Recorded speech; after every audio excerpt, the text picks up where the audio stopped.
Agora mais um destaque, mais uma informação aqui desta terça-feira. Nós vamos falar sobre Ciro Gomes, uma postagem que o pedetista fez hoje nas redes sociais.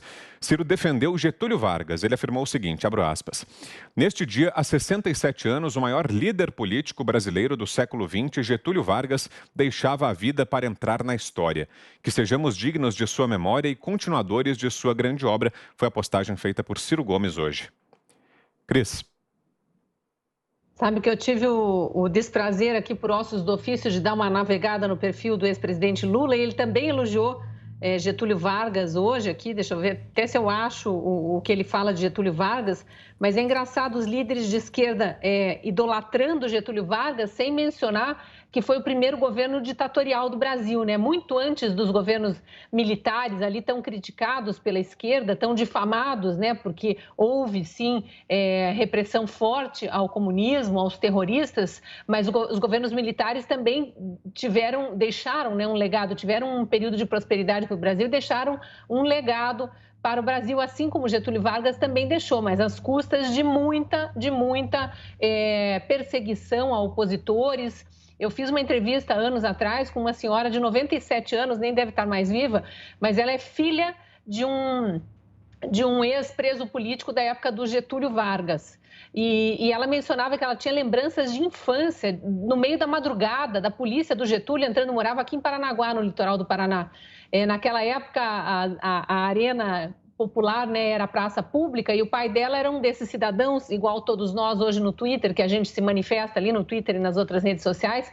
Ele ia para o meio da praça falar a opinião dele sobre o governo e por causa disso ele era muito perseguido. Então, por várias vezes ela relatava que a polícia de Getúlio entrava no meio da madrugada, acordava as crianças, tirava a coberta, jogava as crianças para um canto da sala e elas viam o pai ser preso para só ser solto no dia seguinte porque não havia nenhuma acusação formal. Então, era bom que esses líderes de esquerda lembrassem aos seus seguidores que vivem idolatrando a esquerda e a esquerda que idolatra regimes comunistas e ditatoriais, que Getúlio Vargas foi um ditador. Pois é, e só para registrar, Cris, você falou do tweet do Lula, foi o seguinte: há 67 anos, Getúlio Vargas dava um tiro no coração. Eu nasci no movimento sindical, era crítico de Getúlio, demorei muito tempo para entender a importância dele. Um homem que foi responsável pela consolidação dos direitos trabalhistas do povo desse país. Tweet de agora há pouco do Lula. Augusto.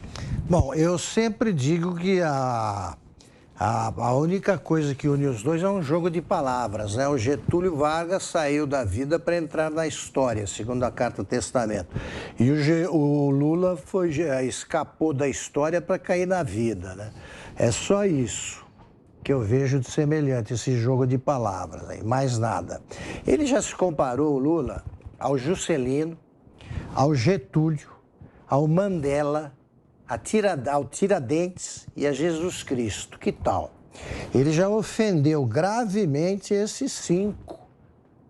Aqui, daqui a pouco, ele pega outro. O Lula, ele deve se comparar, desde que a Lava Jato descobriu tudo, ao Sérgio Cabral, né? Ou se ele quiser sair da ladruagem política, ele tem que pensar no Marcola, dessa gente. Ele não pode continuar ofendendo alguns estadistas, né, que fazem parte dessa lista aqui, sem nenhum revide da família. Uma vez os parentes do Getúlio falaram: nada a ver.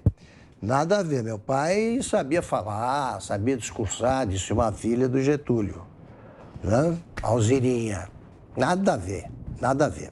Agora, esse é o Lula visto por ele, né? E pela Marilena Chaui.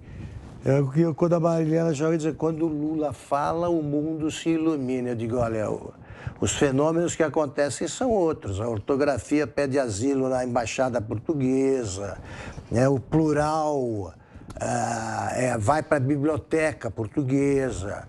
Outros se asilam, os pronomes se asilam nos dicionários. É isso que acontece. Mas a Marilena Chaui acha que o mundo se ilumina. Cada um vê o que quer, né? Sobretudo quando está meio pirada aí, como a nossa professora filósofa do PT. Inclusive, tem um outro tweet em que ele fala até do presidente Jair Bolsonaro, Lula, e do Getúlio Vargas. Ele diz: quando vocês verem o preço da gasolina, seria virem, né? Mas ele diz: quando vocês verem o preço da gasolina ou uma mãe de família sem dinheiro para comprar um botijão de gás, lembrem que esse país pode e precisa ser do tamanho dos sonhos de Getúlio e não o pesadelo mesquinho de Paulo Guedes e Bolsonaro. Diga, Zé. Pobre português. Acredito. Olha, o Getúlio foi um líder sindical lá em 1930 que, através do populismo, foi ao poder e montou um sistema de relações públicas, assim, nunca visto, né? Ele talvez seja o primeiro governante a adotar o serviço de relações públicas e propaganda, né? Montou a DIRP, como principal ponto do seu governo, um populista. E o tiro que ele deu no peito acabou atingindo o país e a democracia do país. Dali desencadearam fatos que, em 1964, né, acabou na intervenção militar diante da desorganização política. É preciso mostrar que, naquela época, as pessoas pediam, os católicos pediam, e os empresários pediam a intervenção porque a situação do Brasil chegou a um ponto de desorganização política muito grande. Então, o que eu vejo do Getúlio Vargas é esta história da herança, da CLT, de 13º, de outros direitos trabalhistas, que eu acho que já estão na hora de passar por uma reciclagem, atender alguns direitos novos, né? E cancelar outros, ou mudar, flexibilizar outros. Nós estamos agora vivendo momentos de home office, como pensar em uma legislação tão antiga, de 67 anos, para atender a demanda de litígios de hoje, de relação de trabalho de hoje, onde o emprego formal está desaparecendo e sendo criados novos tipos de trabalho, onde a pessoa é o seu próprio emprego, esta é a realidade, a tendência do mundo.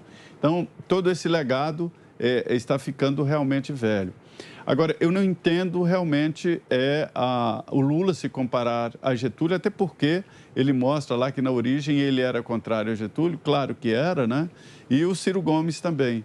Mas, de qualquer forma, fica aí o alerta sobre os governantes, que eles não são o país, eles são governantes e devem se portar assim.